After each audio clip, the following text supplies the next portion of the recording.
Pramod sir, manual testing ना मुझे boring लगती है और मैं फ्रेशर हूँ, आना तो चाहता हूँ मैं सॉफ्टवेयर टेस्टिंग के अंदर, पर सर मैनुअल टेस्टिंग बहुत बोरिंग है, इसके अंदर बहुत सैलरी कम मिलती है, अपॉर्चुनिटीज़ नहीं है। प्रमोद सर मैं क्या करूँ? मुझे आना चाहिए सॉफ्टवेयर टेस्टिंग के अंदर, या फिर डायरेक्टली ऑटोमेशन सीख लूँ, क्या करूँ? या सिर्फ मैनुअल टेस्टिंग के हिसाब से बताइए, क्योंकि मुझे कोडिंग से तो थोड़ा डर लगता है। तो इस वीडियो के अंदर ना इसी पे बात करते हैं कि मैनुअल टेस्टिंग बोरिंग है तो कैसे उसको एक्साइटेड बना सकते हो। अगर आप एग्जिस्टिंग मैनुअल टेस्टर हो, बहुत इंपॉर्टेंट वीडियो है आपके लिए। स्पेशली मैं आपको बताऊंगा कि कैसे मैंने खुद किया, राइट। जब मैं मैनुअल टेस्टर था 2 या 3 साल तक, राइट, ऑलमोस्ट 2.5 मंथ्स के लिए, राइट, तो मैंने कैसे क्या क्या चीजें करी जो आपको ट्रस्ट में आपको इंटरेस्टिंग लगेंगी और आपको हेल्प भी करेंगी अपने करियर को ग्रो करने के लिए, और आपके पास क्या चॉइसेस हैं फ्यूचर के अंदर, इस वीडियो के अंदर डिस्कस करते हैं। ठीक है, तो सबसे पहले मैं बात करता हूँ कि अगर आप एक फ्रेशर हो और आप सोच रहे हो कि यार चलो ठीक है मैं सॉफ्टवेयर टेस्टिंग के अंदर आना चाहता हूँ, पर मैंने ना ये सुना है कि मैनुअल टेस्टिंग बहुत बोरिंग होती है, उसके अंदर वही रिपीटेटिव टास्क करना पड़ता है। देखो सच है, एक्चुअल में ये सच है। यहाँ पर बहुत बार आपको मैनुअल टेस्टिंग का जो टास्क होता है आपको वही बार बार रिपीटेटिव करना पड़ता है। अगर जैसे मान लो मुझे एक सिनेरियो दिला मिला कि मुझे लॉगिन टेस्ट करना है, राइट। अब मुझे लॉगिन टेस्ट करना है, मान लो वो 200 लोगों के लिए, different user name and all, right. तो हम मैं क्या करूंगा, मुझे बार बार वही लॉगिन करना पड़ेगा, मैनुअली वेरीफाई करना पड़ेगा एंड ऑल, तो उससे थोड़ा सा रिपीटेटिव टास्क बोरिंग हो जाता है। अब यहाँ पे 200 लोग हैं तो मान लो अगर 10 थे, कुछ सिनेरियोज हैं, कुछ चीजें टेस्ट करनी है। मान लो एक ई कॉमर्स वेबसाइट दी गई है, वहाँ पे मुझे रिटर्न चेक करने हैं, रिवॉर्ड फुल चेक करने हैं, मैनुअल करने हैं, राइट। तो सारा काम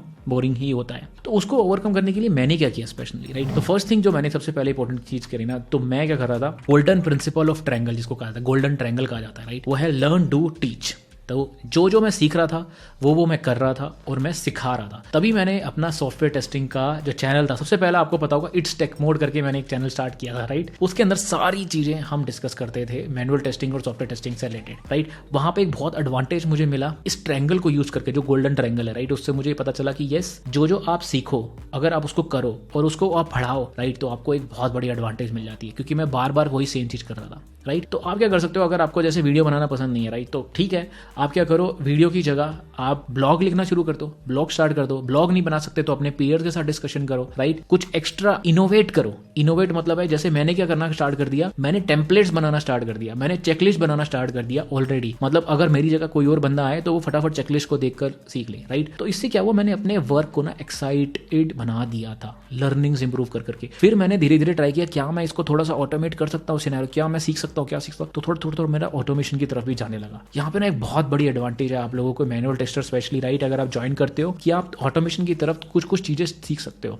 हमारे टाइम पर कोडलेस टूल नहीं होते थे, अब तो कोडलेस टूल भी आ चुके हैं मार्केट में, जिसके अंदर आपको कोड लिखने की जरूरत नहीं है, आपको स्टेप बाय स्टेप बता दो। Cordless tool for example Tosca है, राइट। टोस्का के अंदर आप उसको प्रॉपर्ली बता दो तो वो स्टेप्स कर देता है, राइट। और record and play automation tools भी है, लाइक सेलेनियम आईडी, कई बार वो जनरली यूज कर लेते हैं, राइट। तो आपको अपने वर्क को ना एक्साइटेड बनाना पड़ेगा थोड़ा सा खुद से, जब आप शेयर करोगे। तो टीच एक बहुत इंपॉर्टेंट तरीका है जिससे आप मैनुअल टेस्टिंग बोरिंग को थोड़ा कम कर सकते हो, जो कि मैंने पर्सनली भी किया। साइड बाय साइड क्या कर सकते हो आप, सेकंड इंपॉर्टेंट पॉइंट, जिसके अंदर आप फ्रीलांसिंग स्टार्ट कर सकते हो। यस, देखो साइड इनकम किसी को बुरी नहीं लगती, राइट। जब मैं भी स्टार्ट कर रहा था, राइट, तो मैंने सोचा कि चलो कोई बात नहीं, कुछ एक्स्ट्रा, अभी मैनुअल टेस्टिंग कर रहे हैं, थोड़ा सा बोरिंग हो जाता है, तो कुछ साइड इनकम करते हैं, कुछ और प्रोजेक्ट्स करते हैं, राइट। तो मैंने डीजी वांटे करके एक साइट थी जहाँ पे फ्रीलांसिंग स्टार्ट करी, यू टेस्ट करके एक साइट थी, वहाँ पे एक प्रोजेक्ट्स लेना स्टार्ट किया, राइट। आजकल प्रोजेक्ट्स लेना फ्रीलांसिंग के थोड़े से टफ हो चुके हैं, पर मैंने वीडियोस बना रखी है इंग्लिश चैनल के अंदर, राइट। वहाँ पे आप एक एक्स्ट्रा वर्क कर सकते हो, किसी फ्रेंड की हेल्प कर सकते हो, राइट। अब मुझे अच्छे से याद है कि एक बंदे को एक मोबाइल एप्लीकेशन टेस्ट करवानी थी, तो मैंने उसकी एप्लीकेशन टेस्ट करी प्रॉपर मैनुअली, राइट। मैं हालांकि मैं वेब मैनुअल टेस्टिंग करता था उस समय, ऑटोमेशन नहीं करता था, वेब मैनुअल टेस्टिंग करता था, पर मैं मोबाइल टेस्ट भी मैंने टेस्ट करा, उसका टेस्ट प्लान बनाया, टेस्ट केसेस लिख के उसको प्रॉपर दिखाया, उसको चेकलिस्ट दी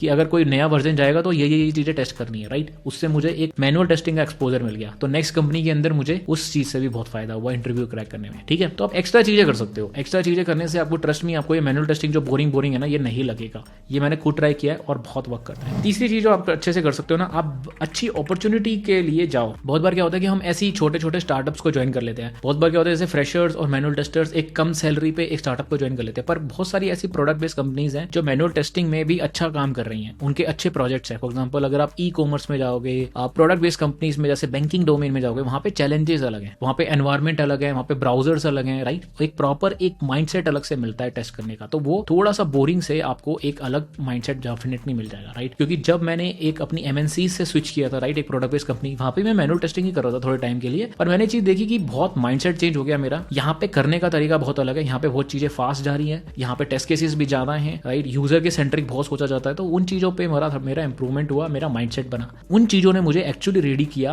ऑटोमेशन की तरफ जाने के लिए, राइट। तो आखिरी पॉइंट में ये जरूर बोलूंगा कि अगर आप मैनुअल टेस्टर हो, देखो सिंपल बात है, मैनुअल टेस्टर्स मैंने खुद देखे हैं 16, 17 साल वाले मेरे साथ अभी भी काम कर रहे हैं, पर वो सब्जेक्ट मैटर एक्सपर्ट बन चुके हैं, ऑलमोस्ट क्यूए मैनेजर हैं, बहुत इंपॉर्टेंट नॉलेज है उनको, रिस्क कैसे हैंडल करते हैं प्रोजेक्ट में, प्रॉपर एक अच्छी खासी नॉलेज है। तो उनको रिप्लेस करना भी इतना ईजी नहीं है, क्योंकि वो रिस्पॉन्सिबिलिटी ओन करते हैं, बहुत चीजें एस्टिमेशन में हेल्प करते हैं, राइट ऑल। तो पॉइंट मेरा यही है कि आपको अगर मैनुअल टेस्टिंग अगर बोरिंग लगती है, तो सब कुछ इस बताने का ये था कि आपको मल्टीपल वेज हैं जो मैंने यहाँ डिस्कस करी है, जिसके थ्रू आप डेफिनेटली एक एक्साइटेड करियर मैनुअल टेस्टिंग को ले सकते हो। मेरी एडवाइस यही है, इन दी एंड अगर आप ऑटोमेशन ट्रेनिंग से सीख सकते हो तो स्टार्ट कर दो लर्निंग, कोडलेस की तरफ ही चले जाओ, पर ऑटोमेशन की तरफ भी सीखना शुरू कर दो, क्योंकि आजकल ऑटोमेशन बहुत मेन स्ट्रीम होने वाला है। मैक्सिमम कंपनीज आपको बोलेंगी कि आप हमें manual tester plus API testing का कॉम्बो चाहिए, या फिर मैनुअल टेस्टर प्लस जिसको थोड़ी बहुत ऑटोमेशन आती हो वो चाहिए, राइट। इनिशियली हो जाए, बाद में आपको दिक्कत आए, इससे पहले कि स्पेशली 1 से 2 साल 3 साल का एक्सपीरियंस है, फ्रेशर हो, डायरेक्टली मैनुअल टेस्टिंग इनिशियल सीखने के बाद ऑटोमेशन की तरफ जाना शुरू कर दो। बहुत अच्छा करियर है, आपको एक ऑटोमेशन में भी एक अच्छा करियर मिलेगा। और ये बोरिंग वगैरह जो चीजें हैं ना, इसको आप मेरे 4 टिप्स जो मैंने आपको बताए उनसे रिमूव कर सकते हो, राइट। अच्छी लगी वीडियो तो कमेंट करके जाना कि मुझे अच्छी लगी, लाइक और सब्सक्राइब करो फिर दिस काइंड ऑफ वीडियोस। मिलता हूं अगली वीडियो के अंदर, बाय।